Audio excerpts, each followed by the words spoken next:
What's good, people? What's good? It's about that time to randomly relate, reverse rants, no hate. So look, I did a video on Deontay Wilder, right? And as always, somebody's gonna get it, then somebody's not gonna get it because they'll respond with a very invalid point. Basically, when you think as a fan, it's like, you know what? It's not to undermine people, but it is to be realistic and say, you know what? You guys are saying one thing, but you're not being realistic about what you saw. Okay, so when you can stand and try to tell me that a guy who only won two rounds out of a 12 round fight, no, he won 4 rounds and then they gave, no, well, okay, here's the thing, right? All judges don't see eye to eye, but I didn't see him win but 2 rounds. And most of the people that watched, even people die, even people that are constantly, yo, Wilder, Wilder, bomb squad is like, nah, Wilder lost that fight. Now, I don't care about the personal opinions. You say he lost or he won, whatever. Some say he lost, whatever. Most say he lost. I'm one of them that say he lost. I don't care what the scorecard said because at the end of the day, he wasn't landing hardly anything. Now, if you want to get technical and say, well, someone said, you know, the person who wins the first fight wins the war. That's bullshit because Joe Frazier beat Ali the first time, but Ali beat him 2-1. So how did Joe Frazier win the war? Uh, you know, Roy Jones, who I wanted to see him beat Antonio Tarver, he lost 2-1. So how did Roy Jones win that war? And there's a time when people were saying, well, in the trilogy, whoever wins the third fight, you know, what if the first guy won the first two fights and then lost the third one? He's still up 2-1. So that's ridiculous. That makes no sense. Regardless to all the little personal fanboy stuff, okay, the video was not about ha ha Tyson Fury won. I really don't care for either one of them. You know, I think Fury is a solid boxer, but it's not like I'm here team Fury. I'm not team anybody. Like I said, out of the heavyweights, AJ is the guy I want to see beat everybody. Okay, but if he gets his ass whooped, he loses. There's no excuses coming from me. Again, let's get into the video. Now, the video was about Deontay Wilder. For him to come back better, it depends on his mental state. I don't give a. What I mean is this, okay? You can give him Roy Jones Jr. You can get George Foreman. You can get Manny Pacquiao. You can get Errol Spence, Floyd Mayweather. You can get anybody that can get together with him and teach him different techniques. He has to one be able to implement it, and then two, he has to understand what he does wrong in the ring. Okay, it actually made me laugh. Like I was literally holding my stomach when AJ beat Klitschko, and they asked Wilder about the fight. What do you think? He won the fight. He did it. You know, some things he had to work on. He made some amateur mistakes. And I'm sitting here going, wow, you are the most unskilled heavyweight that I've ever seen hold the title, and you're talking like you're super highly skilled, and you make more mistakes than anyone. Now, when you look at his career, okay, he's gotten away with, like he said out of his own mouth, he said, I've gotten away with not training for years, doing things that I shouldn't, but now it's back to the basics. I have no idea what the hell he meant by saying that because I have not seen any change in his style. He's been doing the same things, and he thinks he can knock everybody out. His fans are convinced he can knock everybody out. People who don't like him as a fighter is convinced that he can knock everybody out. But we saw him land that big right hand, right? Bam, twice, bam, and all it did was turn Fury head. Fury, okay, jump right back in there. Twice, Fury didn't go down. And what did Wilder show you? Wilder showed you he has no plan B, no plan C, no plan D. So when you're defending him, that's not that I can care less about that. That's not what the point of this video is. Okay, if you can't accept what you're doing wrong, if you're sitting here doing the math problem and you keep saying 8 times 8 and 75, and people are telling you, no, it's not 75, it's 64. No, it's not 64. You can argue, People can get behind you and say, yeah, it should be more than 64. Yeah. They're helping you to repeat the same wrong process. And nobody's telling you, no, you're wrong. You're multiplying this wrong.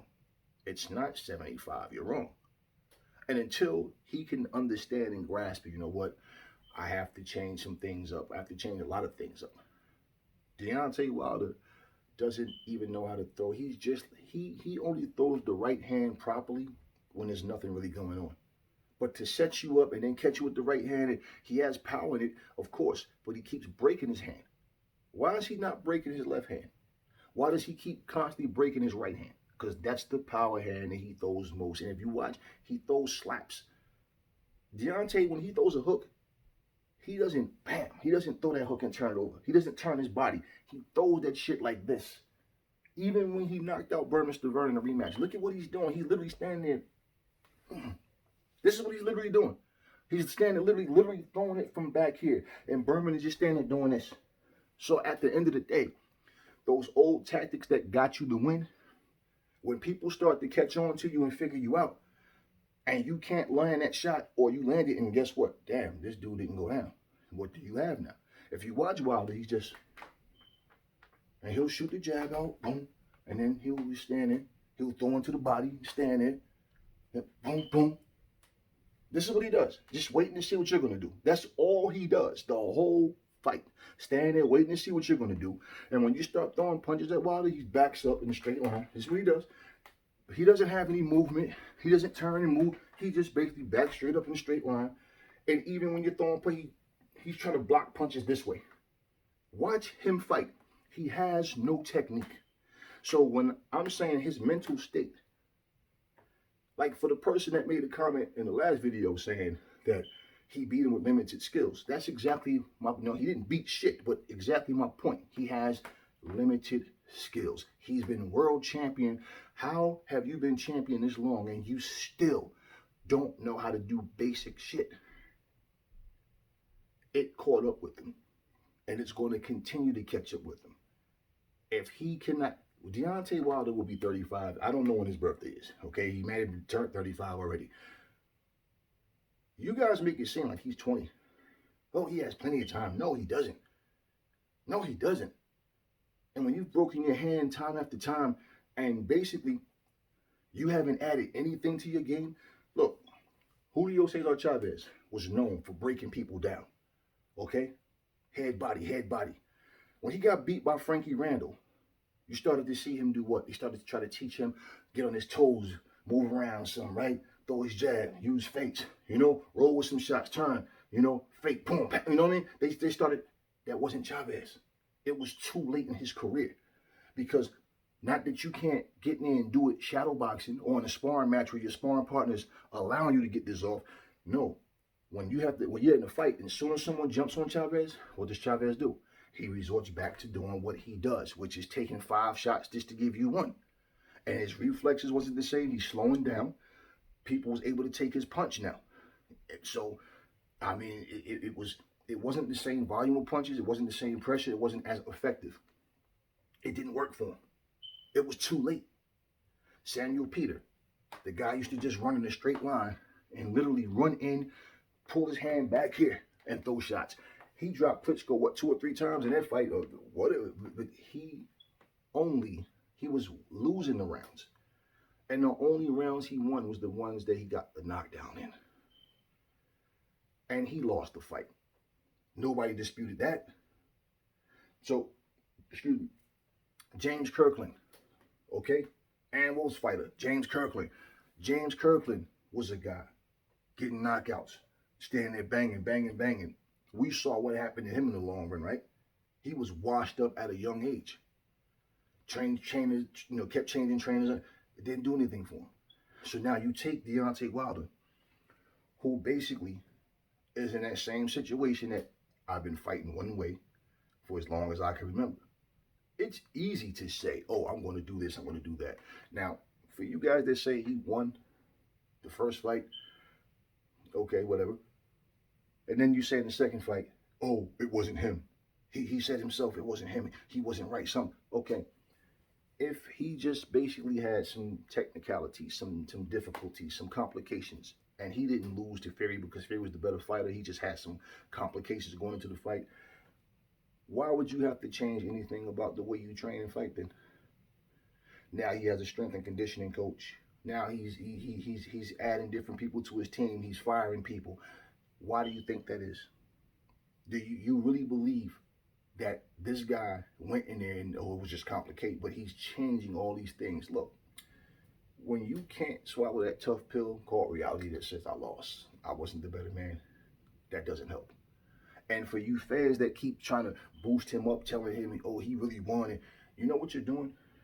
You are allowing him to rely on that right hand and think that all I got to do is land it. And when that's no longer, look, Mike Tyson could knock you out with either hand, but Mike had footwork.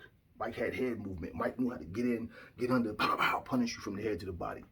And even if, let's say Mike did something and you could call it left hook coming, right? Right uppercut coming. Are you fast enough to get out of the way? You understand what I'm saying? And when it didn't work for Mike, we seen it was like, okay.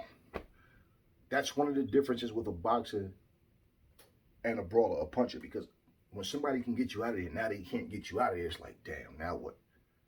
And Mike, by far, was much more talented than Deontay Wilder. And at the end of the day, Deontay Wilder, he has this, I don't see Tyson Fury as the champ. That wasn't me. He's in denial. That's not going to help you improve as a fighter. I don't care how many people you bring into your camp. You're going to be the same fighter that you always was. And you're not going to feel confident that what your new tricks are going to work because this is not something you're accustomed to.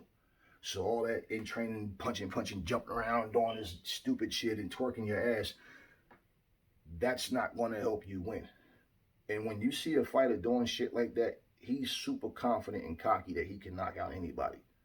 At the end of the day, when he's coming in and he's throwing that 1-2 and it's not landing, or he lands it like he did on Fury and Fury didn't go anywhere, and he basically is just like, okay, what now?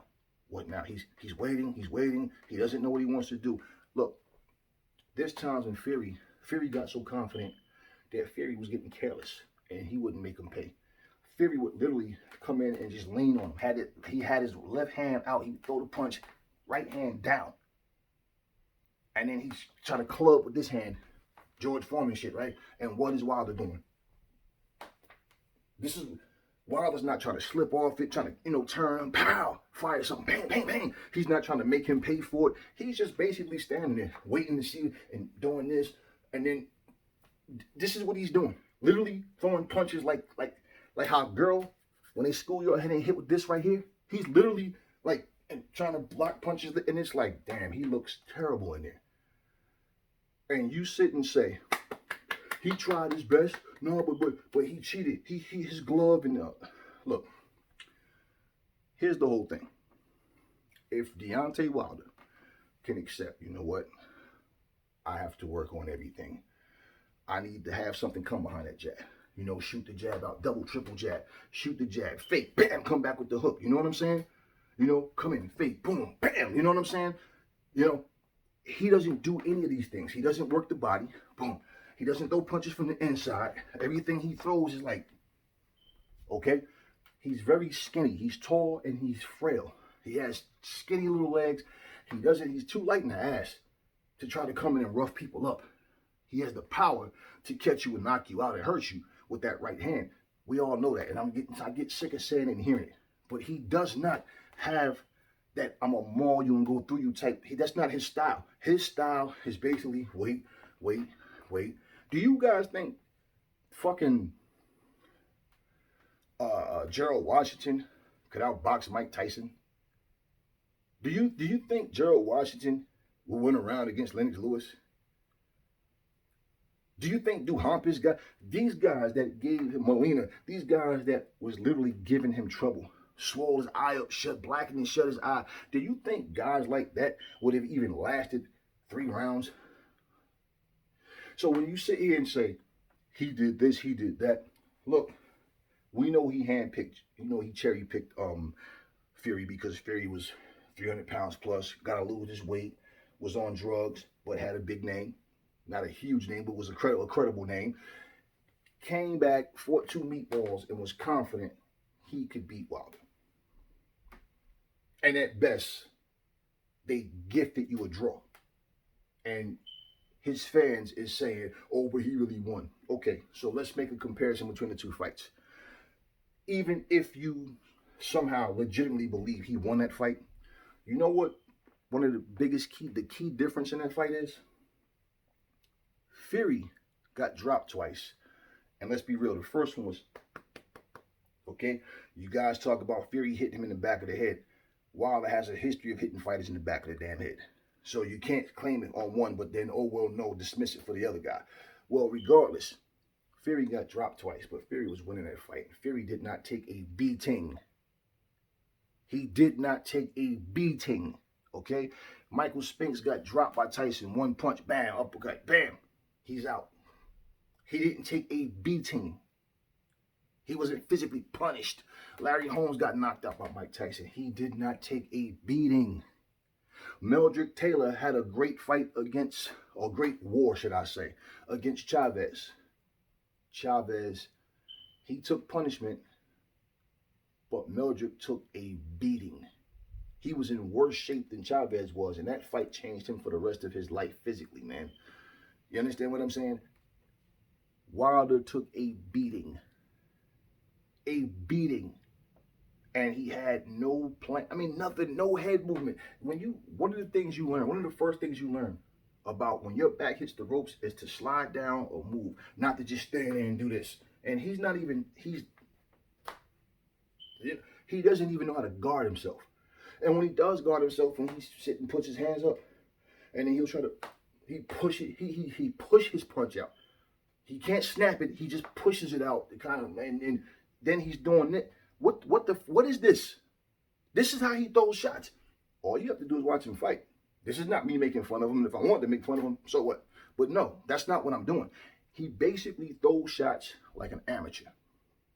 He doesn't roll shots. Boom, nothing comes from inside. Everything with this guy is out here, because he tries to put everything in it, tries to get all his body weight behind it, and that's what he does. That's why he keeps breaking his hand, because he's throwing improper punches.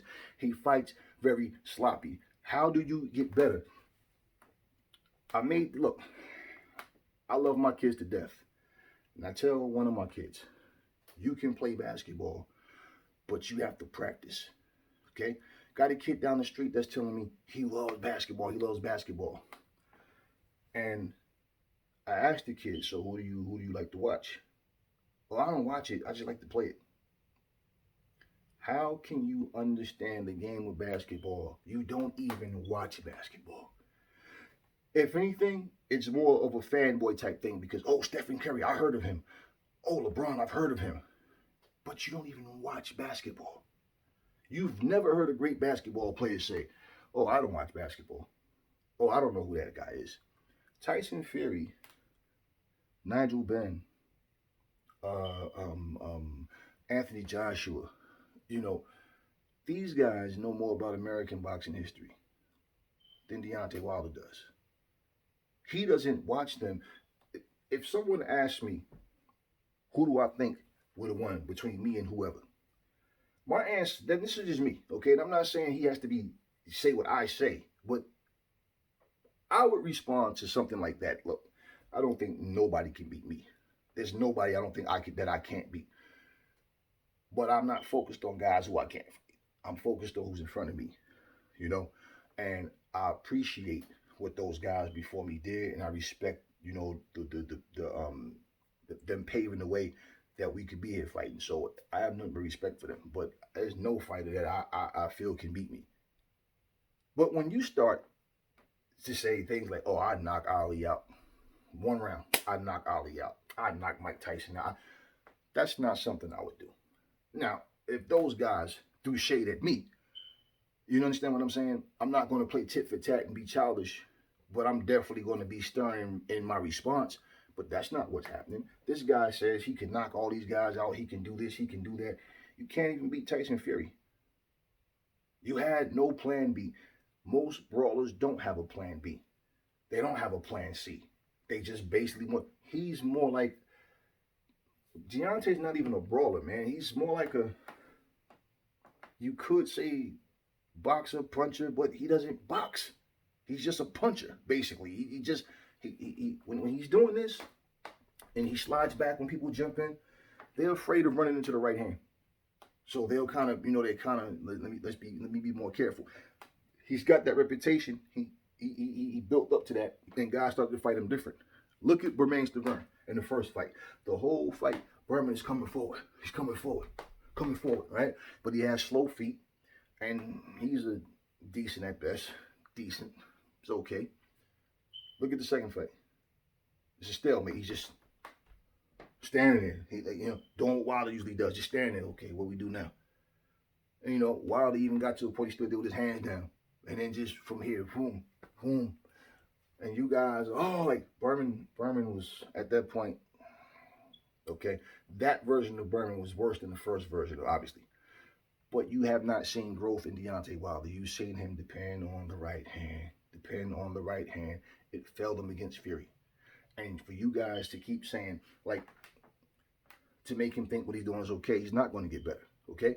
It's like when you're a little kid, right? When you have little kids, and your little kid is playing basketball, and you're just doing this to him, and, oh, you made it, man, you beat me, and he's happy. That's just you building up confidence and letting your little kid have fun. If you sit there and went through the motions, and your kid is boxing, you got going, oh, man, and you're not going to sit here and try to kill your kid, right? You're letting your kid win. Now, your kid decides, hey, Dad, I want to box, or I want to play basketball. What do? You tell them, listen, that's all good, and you know what?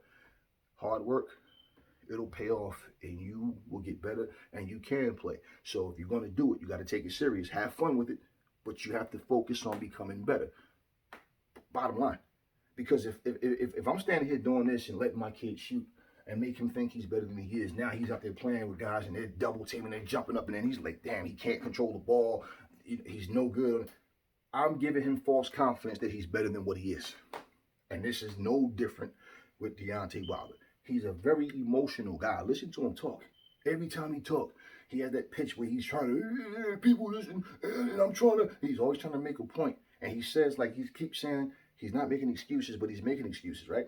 He's pissed off because of this, and always calling people liars, and people, everybody around him is so, like, screwed up, but he's just this perfect fighter, this perfect gentleman.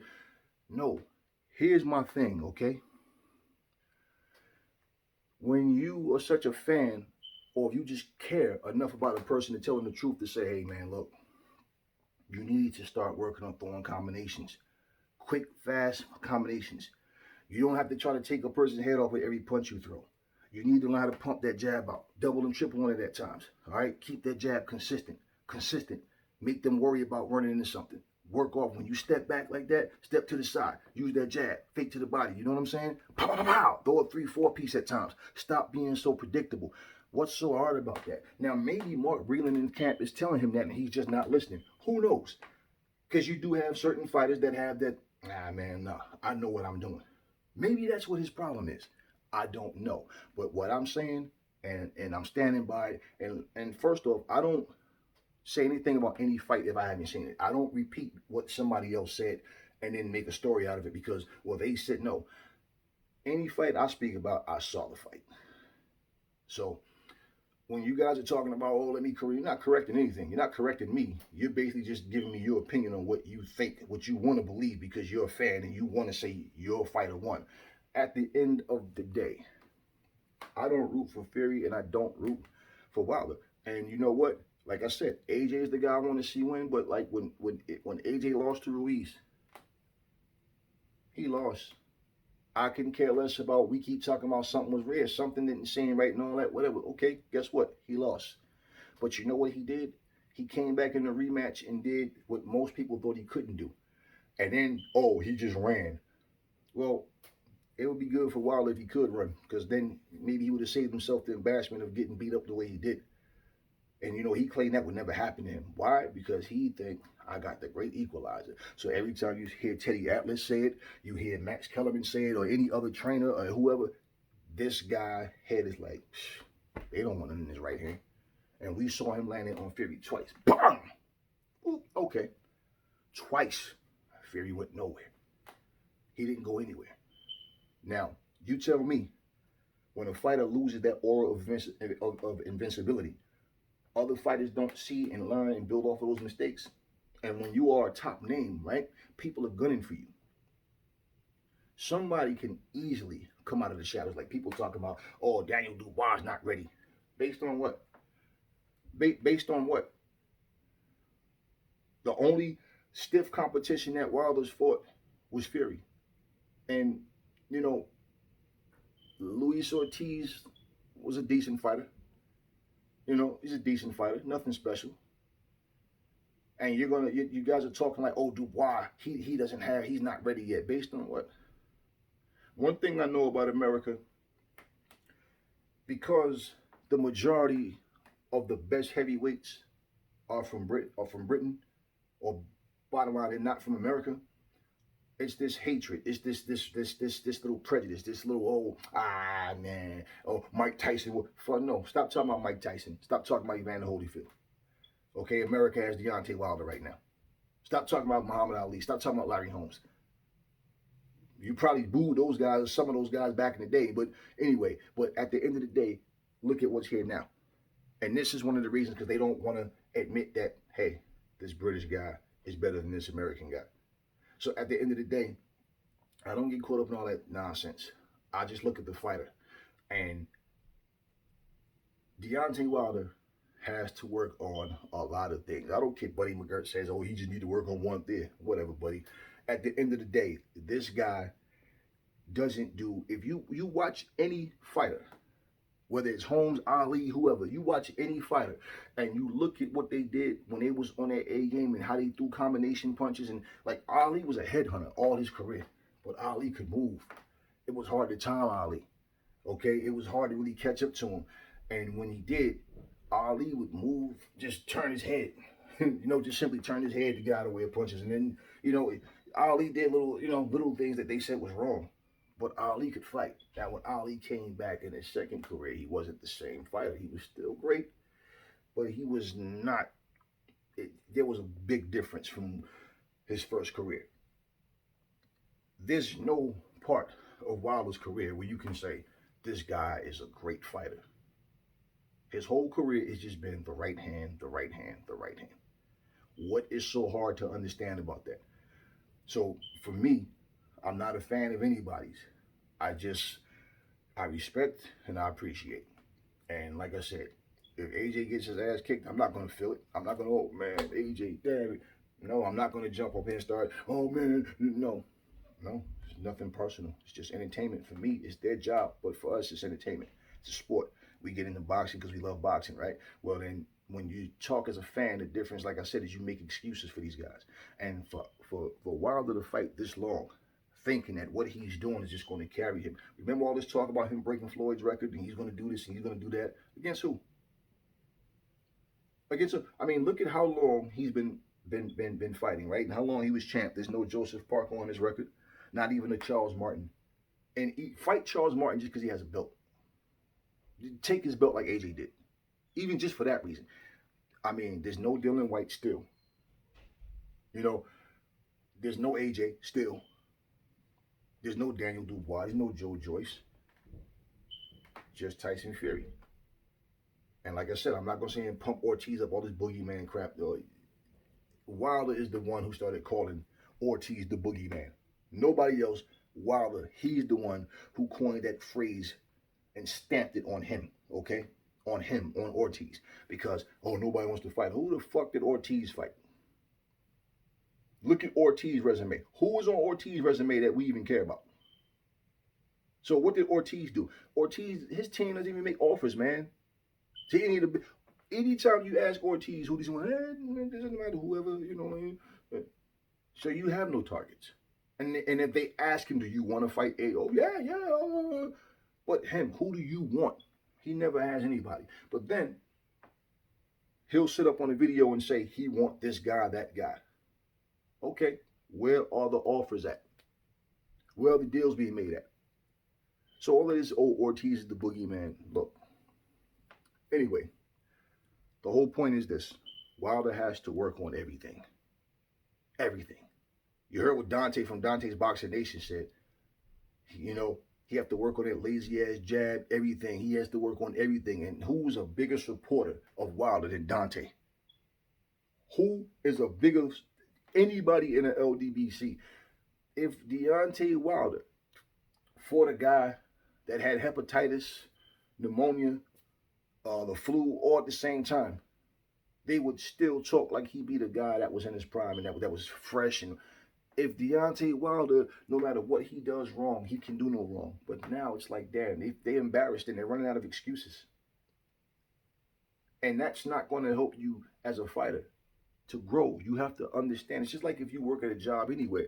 How do you grow? You learn your job. You have to understand what you need to know to take that position. You can't get in the position and go, okay, now what do I do?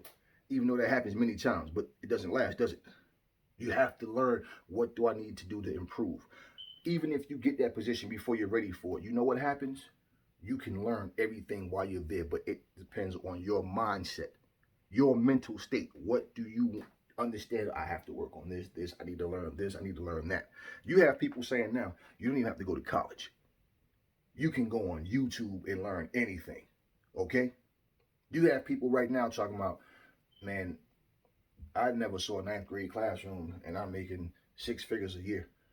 Hey, man, I did this, I did that. And so we're talking about his mental state, okay? Out of everything that I broke down, this is not about pointing out, like I said, oh yeah, he lost to this guy. No, this is about what it's going to take for him to come back and be different, and be better.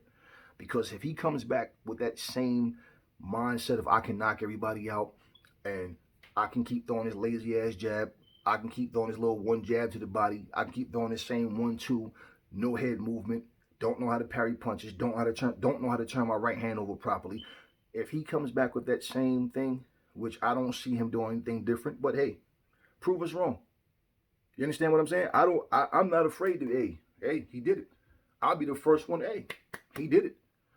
You know, I don't know him personally. I don't dislike this guy. I don't know him. I'm just speaking on what I see. So if he thinks that coming back doing that same thing is all he needs, then so be it. But this is what the video is based on. His mindset, his mental state. He has to accept what he needs to change in order to change. For him to sit here and say he doesn't see Fury as the champ and that wasn't him and all, that's not a good sign of him making the change that he needs to make. But we'll see. Anyway, that's all I want to say on this video, and I will catch y'all on the next one.